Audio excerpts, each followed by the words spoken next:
Hi everyone, happy Friday. Today I'm going to talk about having a growth mindset.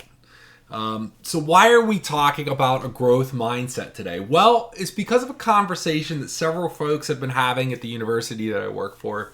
So let's talk about what a growth mindset is. I really like the analogy that a colleague at the university provided. It's sort of like deciding you want to learn how to paint. So you might take a painting class, you might grab some watercolors, and you might start painting at home to hone your skills, right?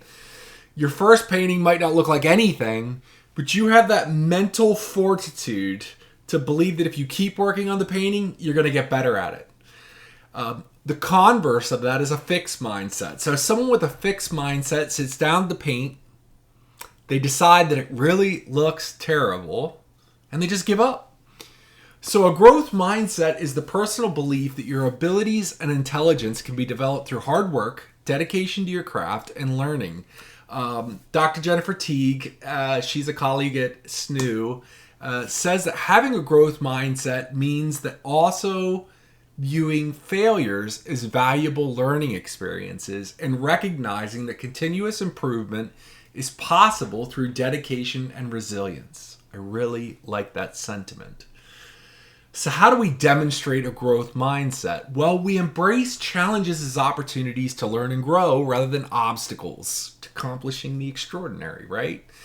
We persist and we continue to work hard at whatever we're working on despite failures or setbacks, and we understand that those setbacks and failures just lead to improvement in the future. We learn from criticism, right? We learn how to use criticism as a tool to help us grow. We don't just take that criticism, go sit and hide in a corner and sulk and cry and be angry for days on end, right? We grab the bull by the horns, we take the lessons for improvement out of that criticism, and we get back to it. We also get inspired by others. We find motivation to do greater things by looking at the success for others and see it as an opportunity to excel rather than a threat to ourselves. So this sort of goes along with my messaging from Wednesday. A growth mindset will lead us to be more curious, adaptable, self-aware, and consistent. So how can we cultivate a growth mindset? Or how can we really just get a start, right? If we're not thinking this way today. We're going to see some similar themes emerge from what I've been talking about over the past few weeks from a personal growth perspective. So a little less cybersecurity, a little more personal growth. We can set goals, right, that help us prioritize personal development. If we set goals that are only outcome-based, we might fall back into a fixed mindset rather than a continuously improving growth mindset. We can recognize and celebrate our efforts and wins. We don't have to focus on results only. The celebration of effort that you put forth reinforces the idea that hard work and persistence, excuse me, I got a little bit of a cold, persistence towards goals will lead to growth.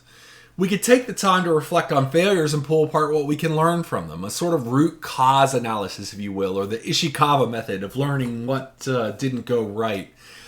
This helps us build resilience and helps us think through failures that occur in the future. You can also try to engage with folks that have similar growth mindsets, positive attitudes, and can-do behaviors. I don't want to say, be like the movie Yes Man with Jim Carrey, if you've ever seen that before, but growth mindsets do seem to be contagious in some of the literature that I've read. Finally, we need to have self-compassion when we make mistakes and stay persistent in our pursuit of goals. If you have trouble with that first part, don't be afraid of the power of therapy or just having someone to talk to if you need help with a little bit of self-compassion. I'm always here too. I've had a number of you reach out to me via comments, via messaging, what have you. I'm always here to listen and give you my thoughts and feelings on things.